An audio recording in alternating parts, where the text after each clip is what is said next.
any better than last time, is it? I'm just wondering if people think I've got Dog the Bounty Hunter from Hawaii on the show. or Rick Wakeman. Yeah. Or there's a big issue, patch without its fella. Yeah, I know, but absolutely. I just So yeah, I know. I'd like to say it was a fashion statement, but I've always been this unkempt. I just asked you a question there before we came on air, and I'm fascinated with this.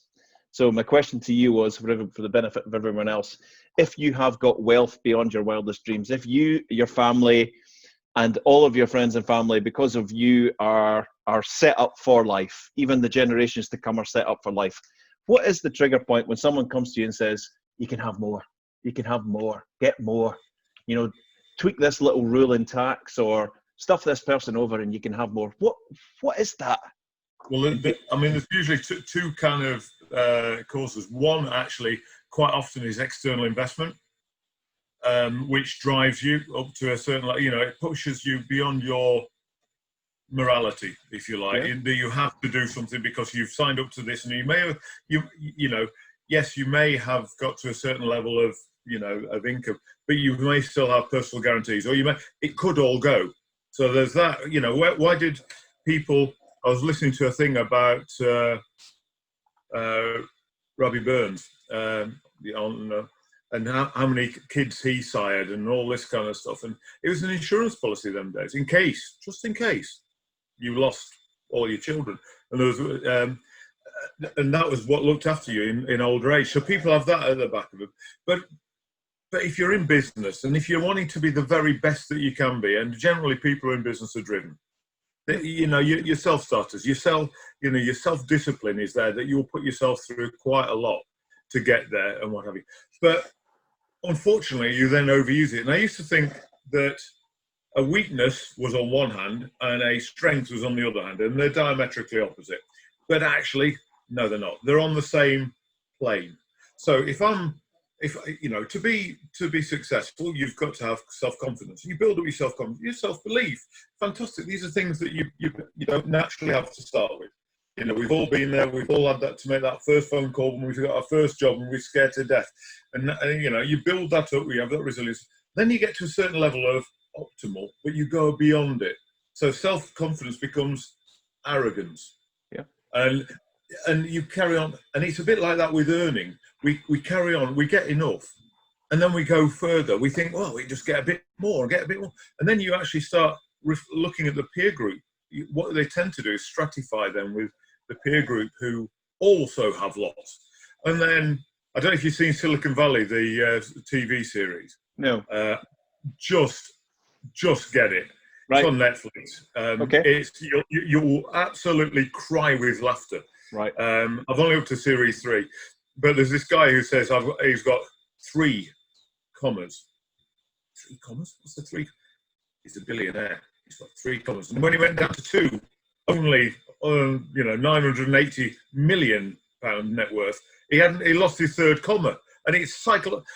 And if you've got a strategy, you're in the kind of thing where everybody's like that. You're trying all the kinds of, and you don't care what happens to there's so many things going on in your world. You don't think of the person on the 0-hours contract, and that's why you end up with the hideousness of Silicon Valley. If you look at Silicon Valley as a place, rampant homelessness, very poor quality of life, and it really isn't sustainable in any way, shape or form.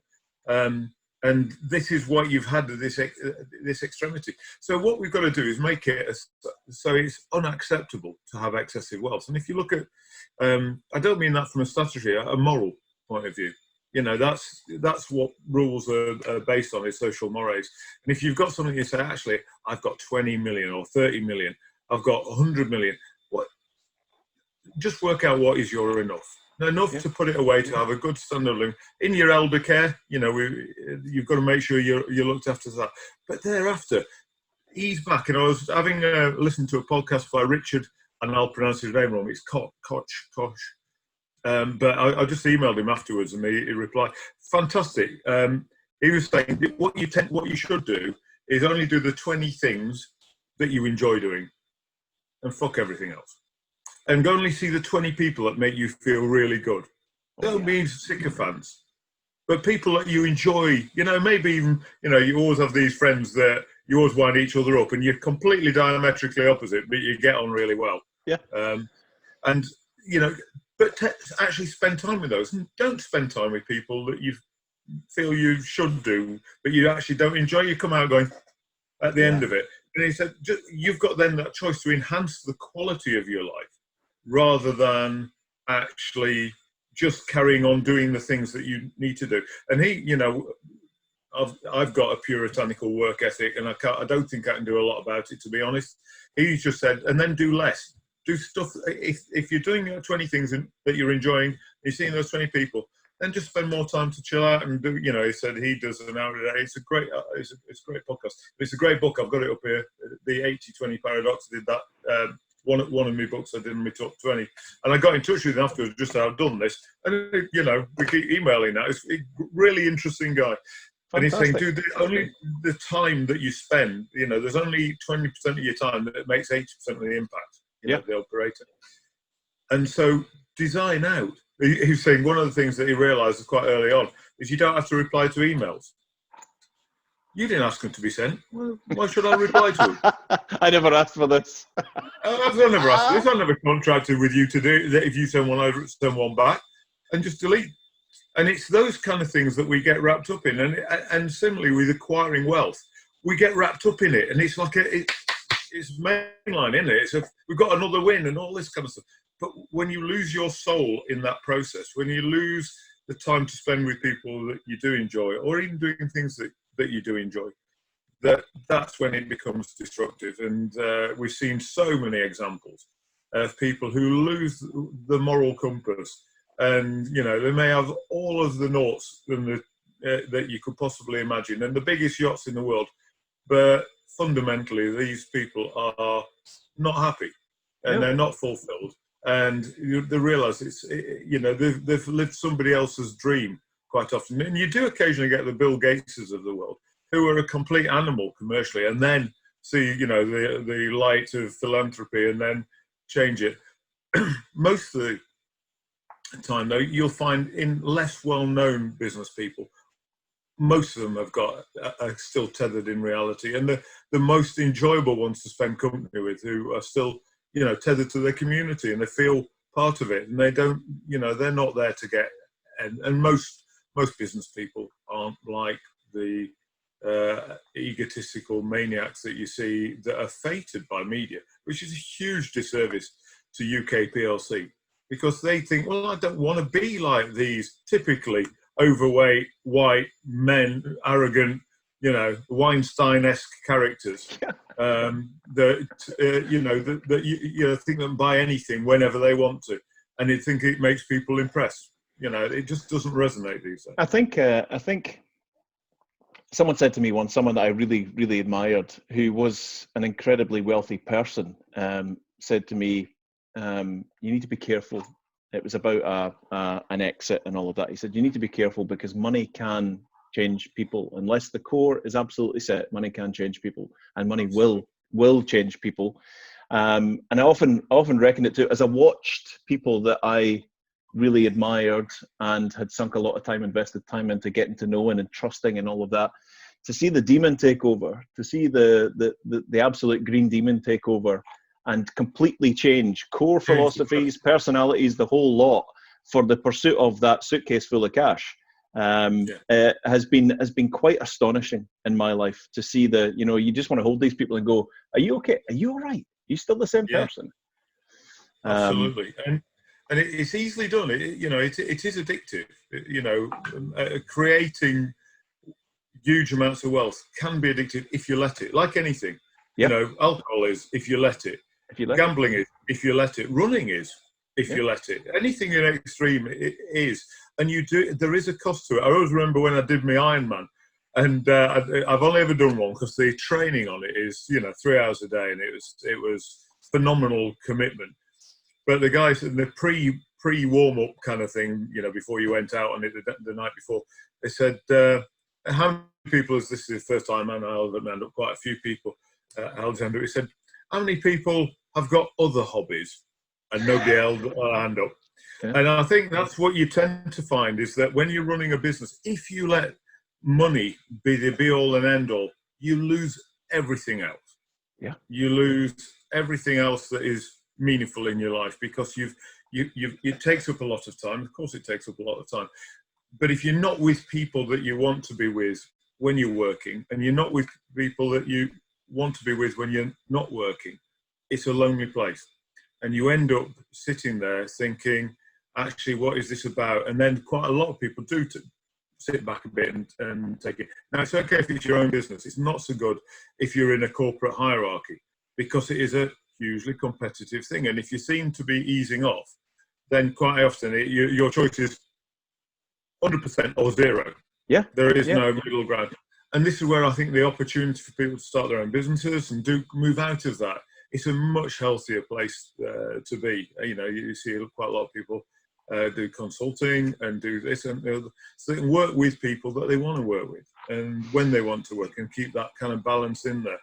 Absolutely. You're losing a little bit of security of tenure, but quite often you get your life back. So it's quite interesting, and I think a lot of people now are seeing that as a worthwhile choice, or at least if you get to a certain level of financial security, you can take that, and you get all of the kind of stuff that you want out of life without having to wait for retirement. Absolutely. I was looking back through the recent annals of history and noticed that March 19th, I had an idea to set up some little interviews with interesting people, and you were number one. You were number one Cruxcast, March the 19th, and we've now done 30 with cool people. But you were there. You were the original. Fantastic. I haven't yet had my certificate through of a crucifix or something. I like it. We need to get. I think my questions are, back then, I've gone back and rewatched it, and you were concerned. You were clearly like you were a bit like a cat in a hot tin roof about, you just sent all the staff home. You were concerned, but also optimistic about opportunity. Where's your thinking now, Simon? And I don't mean just with Webmart, but where's your mind? It's interesting. Now I think we are so comfortable with this kind of medium and also the digitization of interaction that it's clear to me that we've made a 10-year leap in digital adoption in the time since we last talked and now, which has never been done before. Things typically take decades to embed. Even mobile phones, the internet, and all. These things. And all of a sudden, we've made, it's not a seismic leap in one sense, but a decarbonising leap where we're not having to drive everywhere to see people. A time revolution where we're not having lots of downtime. An education revolution where on hand you can learn so much in it. You could learn probably a year's worth of coursework in a day.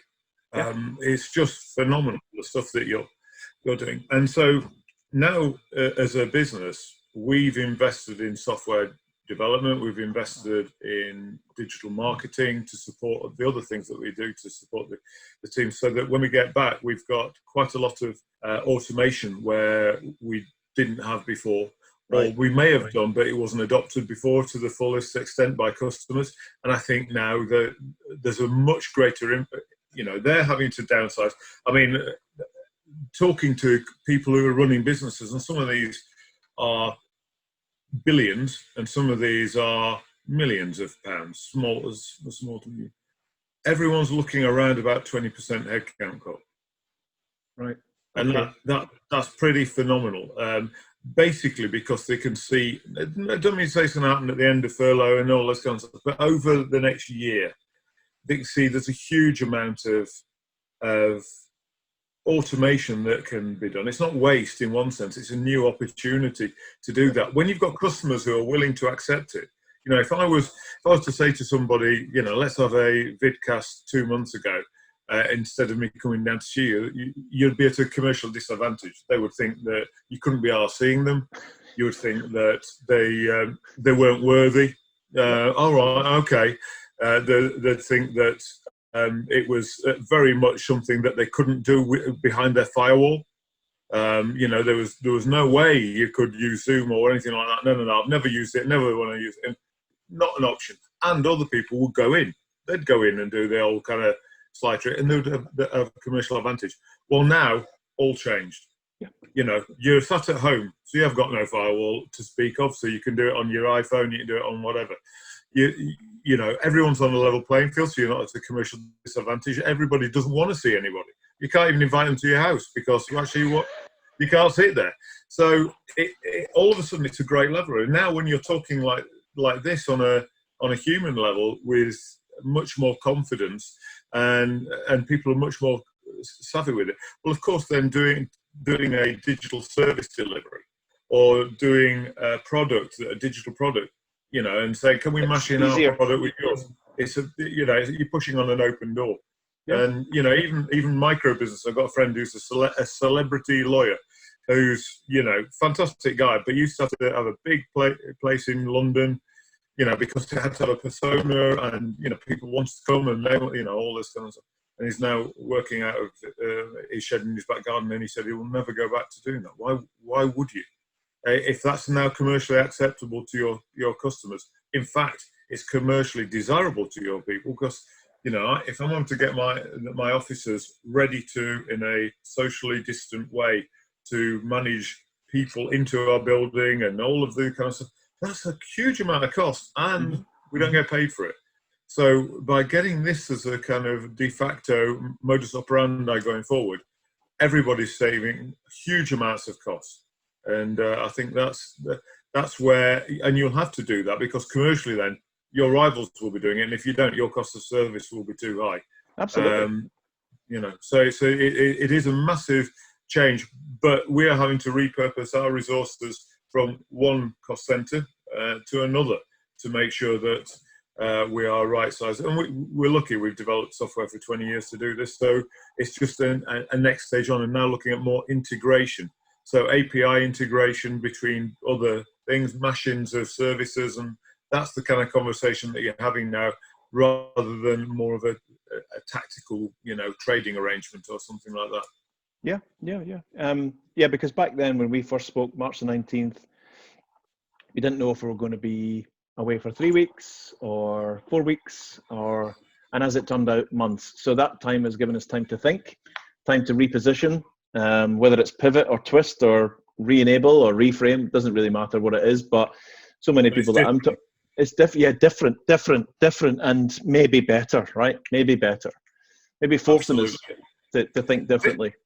I think it's better from a kind of time management point of view, as long as you've got that self-discipline to stop. Yeah. It's, if you're sitting here and you can overwork if you're not careful. But it's certainly environmentally, it's a huge benefit over what it used to be before, because the carbon footprint. I mean, I have an electric car, but even then I was doing 1,000 miles a week, give or take. And that isn't zero carbon cost. So by not doing this, it's fantastically powerful, and it gives you a chance to get fitter and to have a better quality of life. The challenge you've got, of course, at the moment is that you can't see anybody.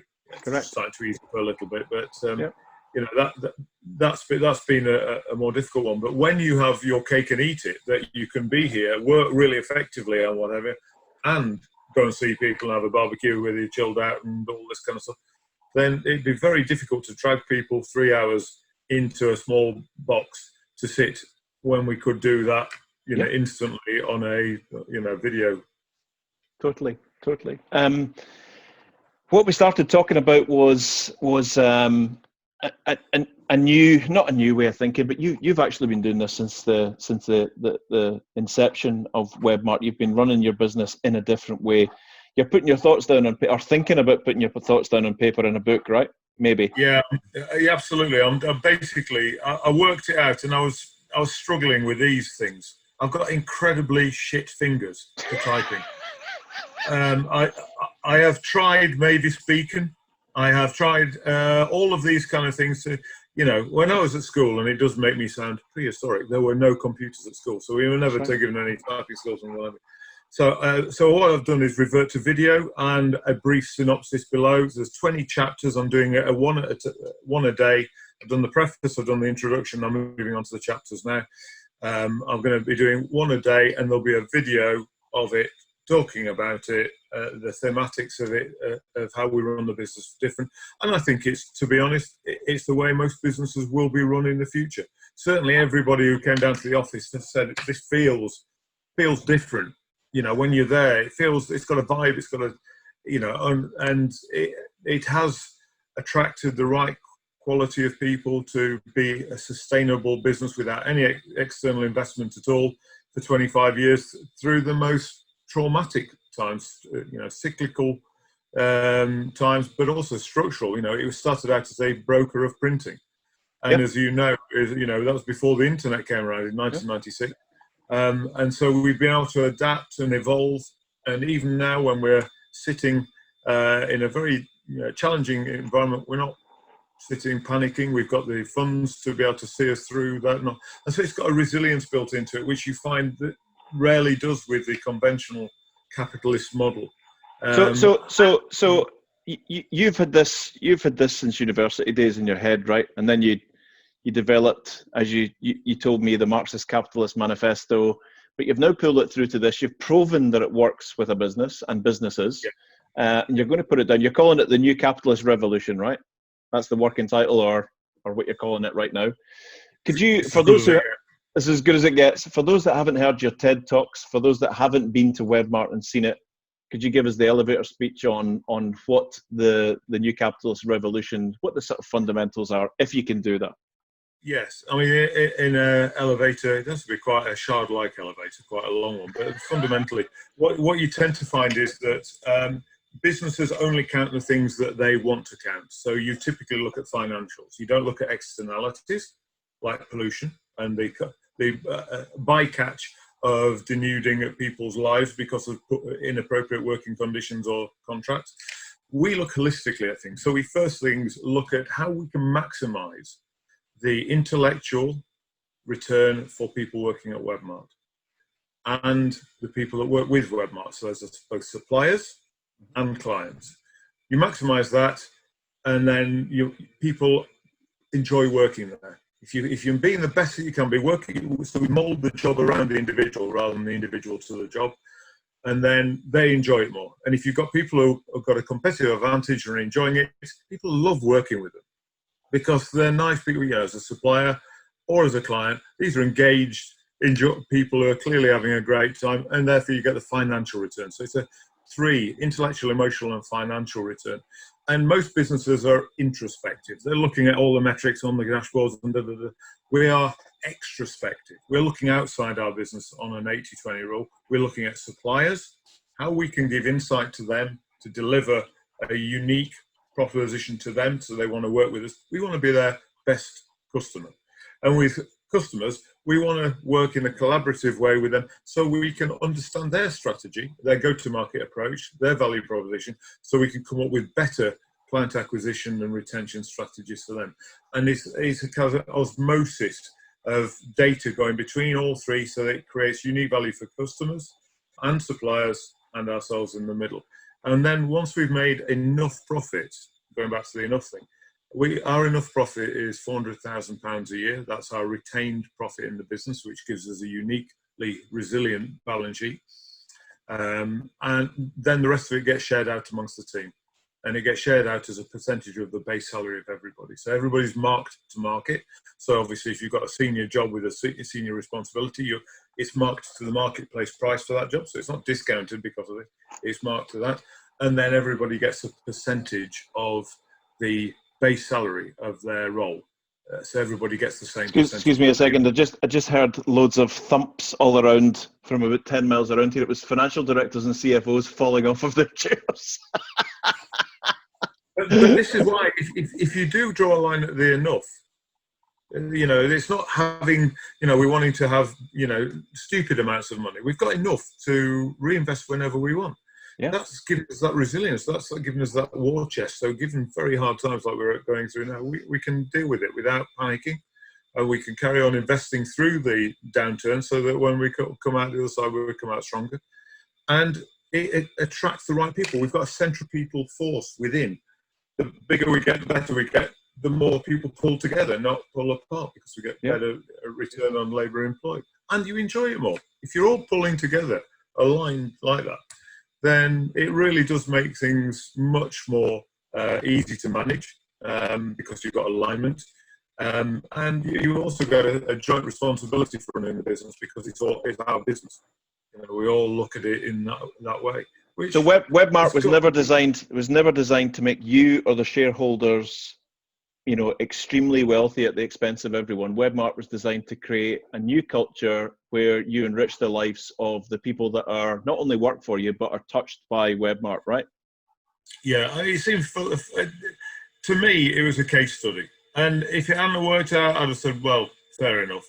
It can't be. It has to be the way all the other companies I'd worked for before was run, which was absolutely not people-centric. Didn't care about people. Just had a number to get a budget. You get beaten with it for the year, and then you deliver it or not, and get beaten up a bit more. And if you do deliver it, then you come back on first day of the new financial year with a 0.